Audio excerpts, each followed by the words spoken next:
Okay, here we are. Matthew Russell Lee, Inner City Press, here in Foley Square on a brisk Monday, February 14th. Now we're here for the jury deliberations in Palin versus New York Times. It's a seminal libel case, and today the jury may well rule. So we'll see. We're here for that. May jump to Brooklyn for the One Malaysia Development Bank trial. There's no other way to cover it. No call in line, despite no press in the courtroom. In other news, down in D.C. today at 2 o'clock.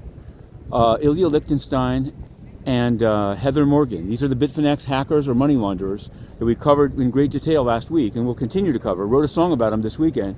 They'll be before Chief Judge Beryl Howell. Now, we've written to Judge Howell last week when she had them ordered, transported by the marshals down to D.C., saying that there should be a call-in line for this bond hearing. And why? Well, there's a call-in line for virtually every January 6th defendant, including ones that appear in person. And in this case, Ilya Lichtenstein was declared in quarantine status for COVID. So we still remain hopeful, but we're now 4 hours from it and we've seen nothing in the docket.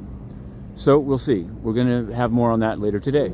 Meanwhile, of course, the Genocide Olympics plodded onwards. Guterres gave his blessing to genocide and mass incarceration of the Uyghurs in Xinjiang.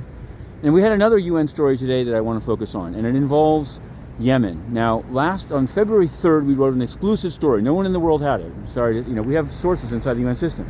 And the story was about UN personnel in Yemen taken hostage and the UN of Guterres, and in this case UNESCO, doing absolutely nothing about it. We wrote the story, and on February 4th, we wrote to Stefan Dujarric, Eri Kaneko, Farhan Haq, Melissa Fleming, Antonio Guterres, Amina J. Mohammed, all of the UN people, to say, what are you doing about this? What's your comment?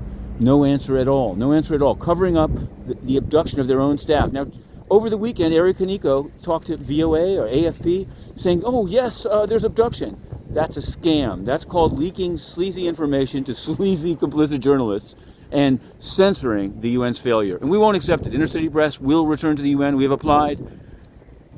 To be continued. Inner City Press.